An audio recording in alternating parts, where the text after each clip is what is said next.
చపాతి ఎందుకు నువ్వు తింటావు చపాతి? I don't go. No no no మాట్లాడుకో మాట్లాడకే. సంక్రాంతి మహోత్సవములు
అద్భుతంగా చేశారు కదా చిన్నారి నవ్య టీచర్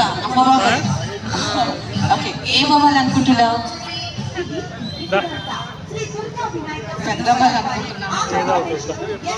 పెద్దయ్యకి ఏమవ్వాలనుకుంటున్నావు? సూపర్ అండి, అసలు నో చెప్పడానికి లేదు. టీచర్